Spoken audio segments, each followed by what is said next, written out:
Test hello, welcome back. I was noticing the similarity of the symbolism of this ancient stele from Avignon and the coat of arms of Albi, and the front of some of the churches, and I wanted to show you some of the things that I found. First we will start with this stele from Avignon. History. Prehistory. A small anthropomorphic stele discovered during an archaeological excavation on the Rocher des Dames. The site of Avignon has been occupied since the Neolithic period, as shown by excavations at Rocher des Dames and the Balance District 7. In 1960 and 1961, excavations in the northern part of the Rocher des Dames directed by Sylvain Gagnier uncovered a small anthropomorphic stele, height 20 cm, which was found in an area of land being reworked, carved in sandstone. It has the shape of a tombstone with its face engraved with a highly stylized human figure with no mouth and whose eyes are marked by small cavities. On the bottom, shifted slightly to the right, is a deep indentation with 8 radiating lines forming a solar representation, a unique discovery for this type of stele. Compared to other similar solar figures, this stele representing the first Avignonnais and comes from the time period between the Copper Age and the Early Bronze Age, which is called the Southern Chalcolithic B. This was confirmed by other findings made in this excavation near the large water reservoir on top of the rock, where 2 polished greenstone axes were discovered, a lithic industry characteristic of shepherds of the plateaus.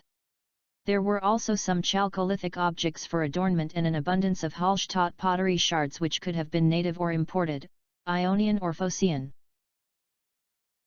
The stele on the left shows the 8-pointed star, which is a Qatar number symbolizing Christ. On the right we see the lion with the infinity number 8 in its tail at the base of the Qatar cross. I have noticed a similarity to this with the domed head of the stele and a very common royal hieroglyph from Egypt. On the right there are 8 supports to the top layer of this castle, and we see the sun and moon sides of the shield backed with red. The lion has its paws upon the 4 sections of this castle. I am wondering if this cross above the castle is a remake of the Egyptian hieroglyph, which I believe is showing the cross above the dome shape of the firmament of our earth.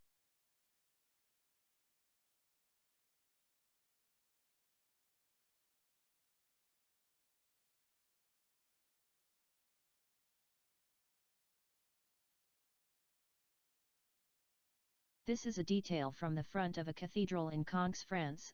I notice what could be the shape of the Globus Cruciger with Christ, inside the dome or the Vesica Pisces. Here it looks more like a dome his feet are upon, the firmament, possibly as the lion's feet were upon the firmament in the coat of arms of the Albi.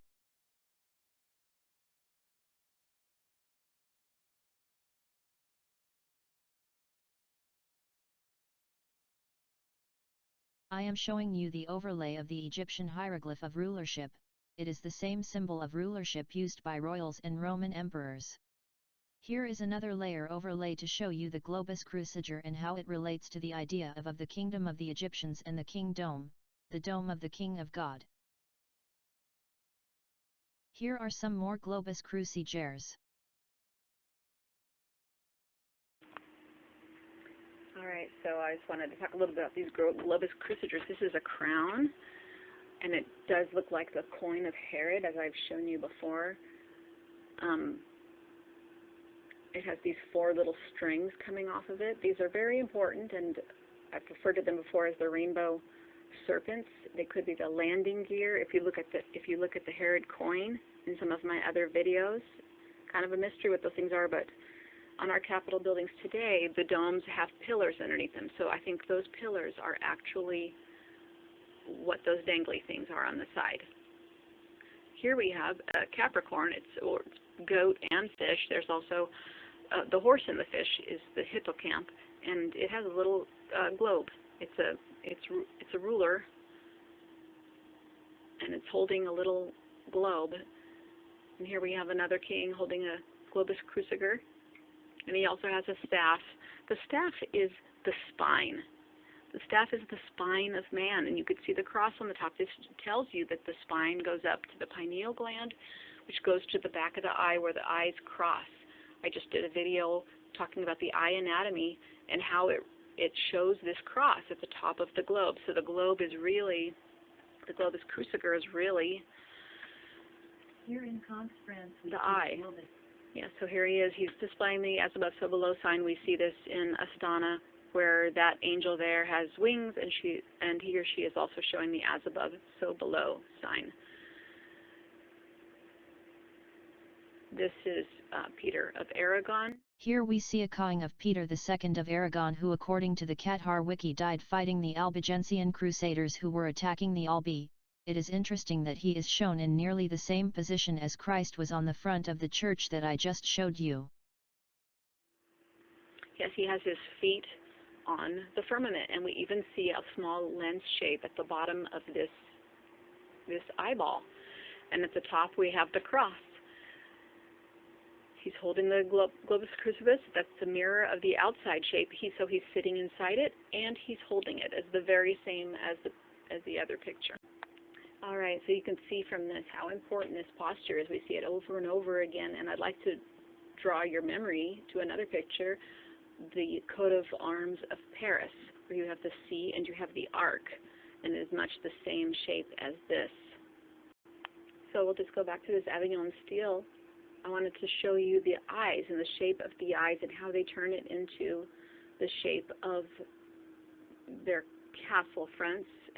This is the coat of arms coming up of the Albi, and here is a picture from End of the Stars from Casey, and he shows you the owl eyes. He shows you how the stars move in the sky. Please check out his videos. I'm going to leave a link in the description box. This is the view of the sky at the equator, and I just wanted to show you that it's encoded in the Stele from Avignon, and it's encoded in these coat of arms. It's hard to explain this all really quick right here about how the stars move with the view from the equator. But if Casey's watching this, he's going to see what I'm talking about with these eyes. These are actually the owl eyes, and this is actually a code for our sky. So I wanted to get into that real quick because we were talking about the eyes and having to do with the Globus Cruciger and the staff.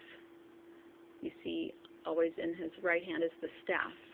Now here we have the Magdalens, and they are holding chalices.